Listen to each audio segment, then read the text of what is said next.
What if I told you that a man once escaped from the most secure prison in Europe by walking through a painting? Not around it, not behind it, but literally through the canvas itself. Guards watched in horror as his body dissolved into brushstrokes and oil paint. 3 weeks later, he reappeared in a museum 2,000 miles away, stepping out of a completely different artwork, leaving behind only wet footprints and the smell of turpentine. This is the story of Marcus Rothwell, and what happened in 1973 will challenge everything you believe about the nature of reality itself. The Belmore Correctional Facility in northern Scotland was designed to be escape-proof, built into the side of a mountain, surrounded by electrified fences, and patrolled by armed guards. It housed only the most dangerous criminals in the United Kingdom. Marcus Rothwell was serving 3 consecutive life sentences for a series of murders so brutal that the details were sealed by court order. But Marcus had a secret that no one knew about, not even the psychiatrists who studied his fractured mind. Marcus could see things that others couldn't. Since childhood, he claimed that paintings spoke to him, that the figures inside them moved when no one was looking, that entire worlds existed behind the thin veil of canvas and paint. His family dismissed it as the imagination of a troubled child.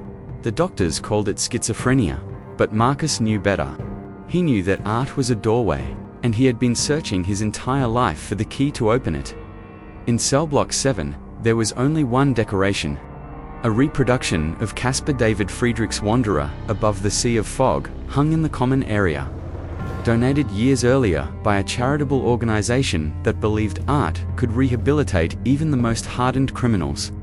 Most prisoners ignored it. Marcus stared at it for hours, tracing invisible patterns in the air with his finger, whispering to the lone figure standing atop the rocky OUTC ROP. Guard Captain William Hayes. First noticed something strange on a Tuesday evening in October. During his rounds, he saw Marcus standing motionless in front of the painting, closer than regulations allowed. When Hayes approached to redirect him, Marcus didn't move. His eyes were completely white, rolled back so far that only the showed. His lips moved silently, forming words in a language Hayes didn't recognize. "Rothwell, step back from the wall," Hayes commanded, but Marcus remained frozen.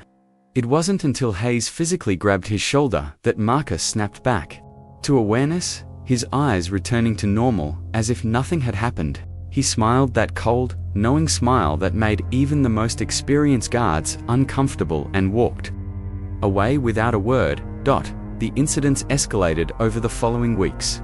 Other prisoners reported seeing Marcus having conversations with the painting late at night, his voice echoing through the empty corridors. Security cameras captured him standing in front of the artwork at impossible angles, sometimes appearing to lean into the canvas itself. The footage was reviewed multiple times, but technical difficulties plagued every recording. Static lines crossed the screen whenever Marcus approached the painting, and audio became distorted beyond comprehension. Dr. Elizabeth Crane, the facility's chief psychiatrist, was brought in to evaluate Marcus's deteriorating mental state. During their session, Marcus spoke with unusual clarity about his experiences. He described the world inside the painting in vivid detail: endless mountains, shrouded in perpetual fog, where the laws of physics bent to the will of consciousness itself. He claimed he had been visiting this realm in his dreams, learning its geography, befriending its inhabitants. "The Wanderer has been waiting for me," Marcus told Dr. Crane, his voice barely above a whisper. "He's been alone up there for so long, trapped by the artist's brush, but I can free him, and he can free me. We just need to complete the exchange." Dr. Crane documented everything, noting the patient's elaborate delusions and recommending increased medication. But that night, she dreamed of fog-covered mountains and a lone figure beckoning from a distant peak. She woke with the taste of mountain air in her lungs and paint under her fingernails, though she couldn't remember touching anything artistic in years. November 15th, 1973. The night everything changed. Guard Timothy Ross was making his 11 p.m. rounds when he found Marcus standing in front of the painting again. This time was different.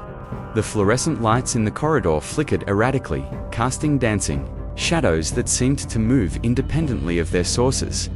The temperature had dropped noticeably, and Ross could see his own breath in the suddenly frigid air. Marcus stood with his palms pressed against the canvas, his entire body trembling with some unseen force. As Ross watched in mounting horror, Marcus's hands began to sink into the painting itself, disappearing beyond the wrist as if the canvas were made of water rather than fabric and paint. The colors of the artwork swirled and shifted, the painted fog beginning to seep out into the real world, filling the corridor with an otherworldly mist. "Stop, step away from the painting," Ross shouted, reaching for his radio to call for backup. But his voice seemed muffled, absorbed by the unnatural fog that now filled the space around them. Marcus turned his head to look at the guard, and Ross saw that the prisoner's face was changing, becoming translucent, taking on the brushstroke texture of oil paint. "Tell them," Marcus said, his voice echoing as if spoken from a great distance, "that some prisons cannot hold what was never meant to be caged." With those words, Marcus stepped forward into the painting. Ross watched in disbelief as the man's body dissolved completely into the swirling colors of the canvas, becoming part of the painted landscape. The fog that had filled the corridor was suddenly sucked back into the artwork with a sound like rushing wind. The lights stopped flickering. The temperature returned to normal. Marcus Rothwell had vanished. The investigation that followed was unlike anything in the history of criminal justice. Scotland Yard's best detectives found no evidence of escape tunnels, no signs of outside assistance, no explanation for how a man could simply disappear from a locked corridor under constant surveillance. The security footage from that night showed only static and distorted images. Guard Ross's testimony was dismissed as a stress-induced hallucination, despite his passing multiple psychological evaluations, but the painting itself told a different story.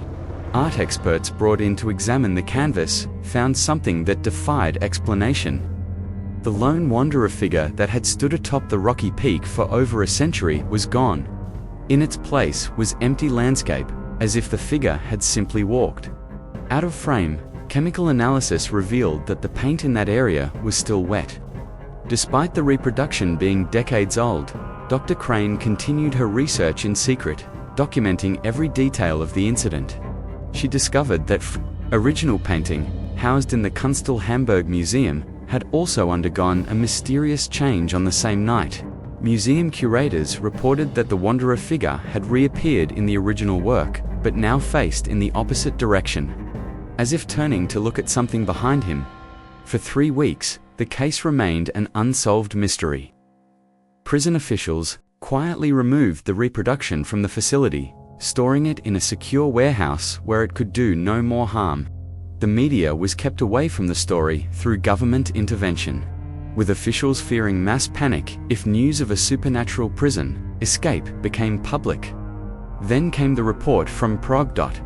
The Prague National Gallery houses one of Europe's most extensive collections of 19th century landscape paintings. On December 8, 1973, night security guard Pavel Novak was making his rounds when he noticed something unusual about a painting he had walked past thousands of times before.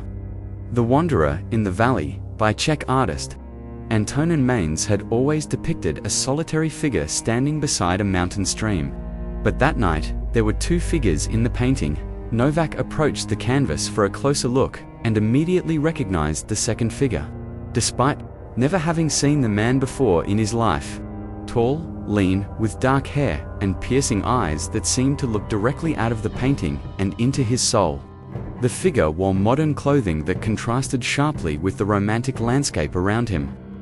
As Novak watched, frozen with terror, the modern figure stepped forward, moving through the painted environment as easily as if it were real terrain. The canvas began to ripple like water. Paint dripped onto the marble floor below. The figure pressed his hands against the inside surface of the painting, and Novak could see the outline of palms and fingers pushing against the fabric from within. Then, in a moment that would haunt the guard for the rest of his life, Marcus Rothwell stepped out of the painting and into the museum. He looked exactly as he had in his prison records, unchanged by his 3 weeks inside the world of art.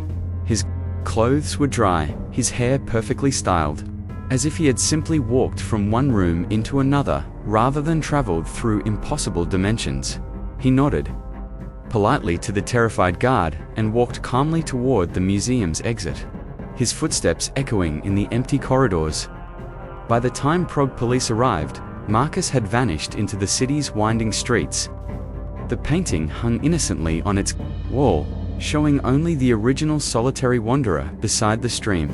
But chemical analysis revealed traces of human DNA mixed with the paint, and thermal imaging showed handprint impressions that remained warm for days afterward.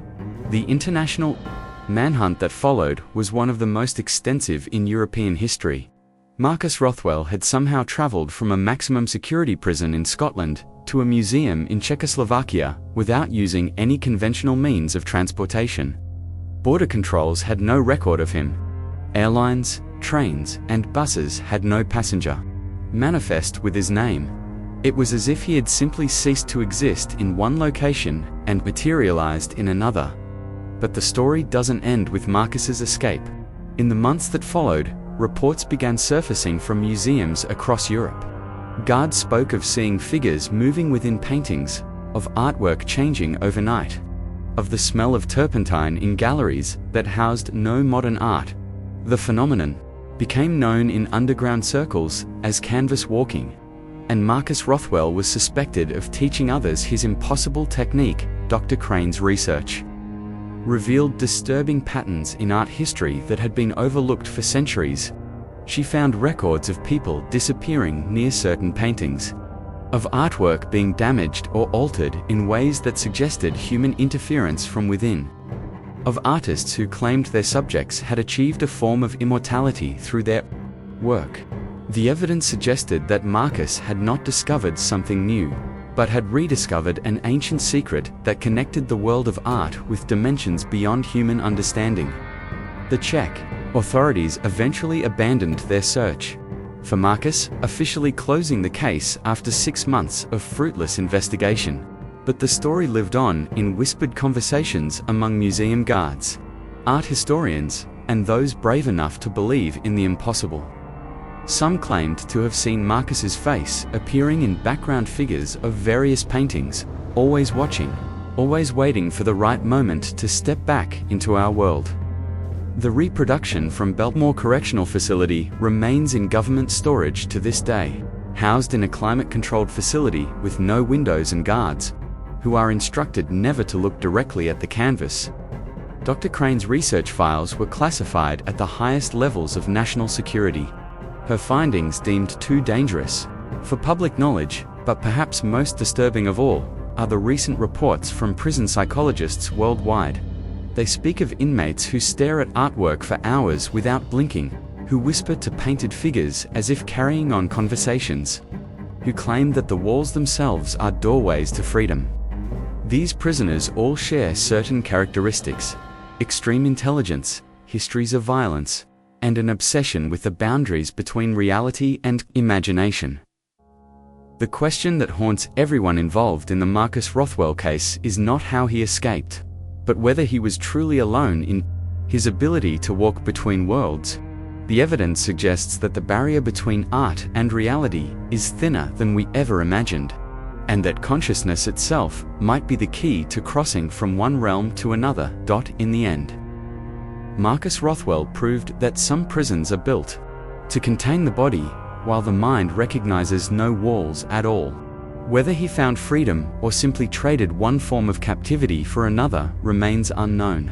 But somewhere, in a gallery or museum or private collection, a painted figure might turn its head when no one is looking, and smile with the knowledge that the impossible is simply another word for the undiscovered. The next time you visit a museum, pay attention to the paintings around you.